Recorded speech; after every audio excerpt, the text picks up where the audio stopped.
देखो हम लोग जैसे यहाँ पे समझेंगे plural verb to singular verb, है ना। प्लूरल वर्ब को कैसे सिंगुलर में कन्वर्ट करते हैं, तो देखिए जैसा कि आप जानते हैं जब हम वर्ब 1 का प्रयोग करते हैं तो इसे हम बोलते हैं प्लूरल वर्ब। क्या बोलते हैं? Plural verb. लेकिन जब हम वर्ब 5 के फॉर्म यानी वर्ब के पांचवा रूप एक हो जाता है सिंगुलर। क्या होता है? सिंगुलर। अब पहले समझिएगा, जैसे अगर हमने लिखा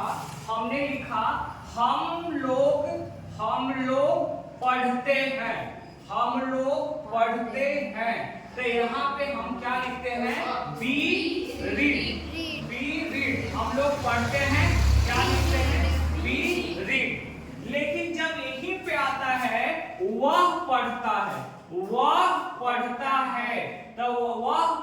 है, तब क्या बन जाता है? He reads. क्या बनता है? He reads. समझिएगा बात को बढ़िया से। ये जो रीड्स हुआ बाबू, यहाँ पे जो एस लग रहा है, तो आप समझ रहे हैं ना कि ए जब एस लगा, कारण क्या है? क्योंकि ये थर्ड पर्सन सिंगुलर है। तो यहाँ पे देखो जब ए जो सब्जेक्ट सिंगुलर है, सुनो बढ़िया से, ए सिंगुलर सब्जेक्ट है, तब यहाँ पे सिंगुलर वर्ब का प्रयोग होगा। कैसा वर्ब का प्रयोग होगा? सिंगुलर वर्ब का। यानी कि सिंगुलर सब्जेक्ट में सिंगुलर वर्ब का प्रयोग होता है। लेकिन अब यहाँ पे बताता है ना, जैसे मान लो कि अगर हम लोग जाते हैं तो बी गो हो जाएगा, लेकिन वह जाता है तो ही गोज। बिल्कुल, हाँ। तो यहाँ पे समझेंगे ना, बोलेंगे सनी सर यहाँ पे एस लगा, लेकिन जब गो है तो गो प्लूरल है, इसका सिंगुलर बनाते हैं तब गोज हो जाता है। तो यही हम आपको बताने वाले हैं कि कहाँ पे एस का प्रयोग करेंगे और कहाँ पे ईएस का प्रयोग करेंगे। समझ रहे हैं ना? चलिए अब बढ़िया से समझिएगा। यहाँ पे देखिए, यदि वर्ब का लास्ट लेटर, समझ रहे हैं ना, वर्ब का लास्ट लेटर तो आप जानते हैं अक्षर को कहते हैं। जैसे मान लीजिए हमने लिखा रीड, तो कितना लेटर है यहाँ पे? 4। समझ में आया ना? एक ही लेटर क्या बनाता है? वर्ड बनाता है। क्या बनाता है? वर्ड बनाता है। बिल्कुल। अब समझिए बाबू, कह रहा है यदि वर्ब का लास्ट लेटर क्या रहेगा? एस रहेगा, एस रहेगा, एस रहेगा, सीएच रहेगा, एक्स रहेगा, ओ रहेगा और जेड रहे, तो अंत में क्या जोड़ते हैं? एस। समझ में आया ना? इसलिए तो आप देखो गो में ओ आया कि नहीं आया? आया है। तो बताओ गोज हो जाएगा कि नहीं होगा? समझ रहे बात को? इसी तरीका से देखिए गो का यहाँ गोज हमने किया है। अब देखो पुश लिखो, पुश माने धक्का देना, पुल माने खींचना। जब पुश माने धक्का देना हुआ तो देखो पुश में एसएच आया कि नहीं आया? तो जब बताओ एसएच रहेगा तो ईएस लगाना है कि नहीं लगाना?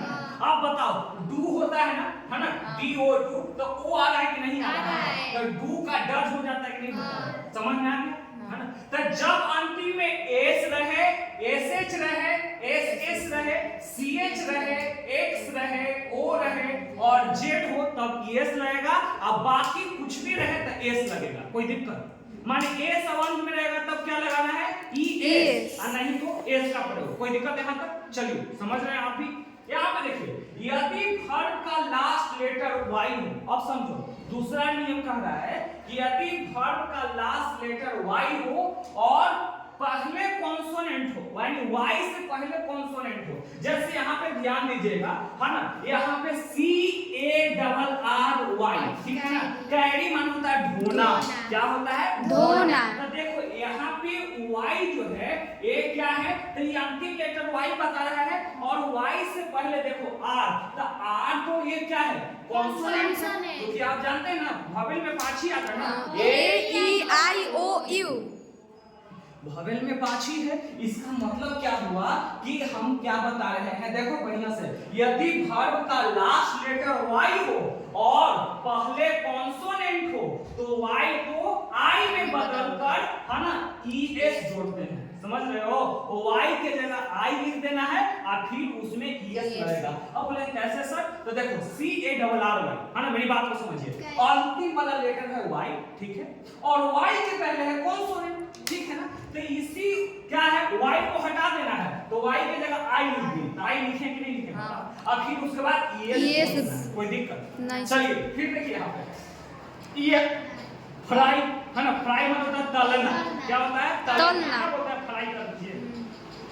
तो आप देखो वाई है, वाई को हटा करके आई डाले, इसके साथ ई एस, फिर ट्राई है, वाई अंतिम में है, वाई को हटा कर आई ई एस, कोई दिक्कत नहीं चलिए सर। अब आगे नीचे, यदि वर्ब का लास्ट लेटर वाई हो और उससे पहले कोई वोवेल हो, आप समझो तो यहाँ तो वोवेल आप जानते हैं 5 होता है, ए ई आई ओ यू, कोई दिक्कत नहीं सर। अब इससे यदि वर्ब का लास्ट लेटर वाई रहे और पहले कोई वोवेल हो तो सीधे एस जोड़ा जाता है, जैसे प्रे, यहाँ वोवेल में कुछ हटाना नहीं है, सीधे खाली एस जोड़ देना है। तो प्रे है तो प्रेज हो गया, है ना, प्ले है तो प्लेज, समझ रहे ना। सीधे हटाना कब है, जब वाई रहे और वाई के पहले कोई कॉन्सोनेंट हो तब, ठीक है। तो उम्मीद है आपको समझ में आया।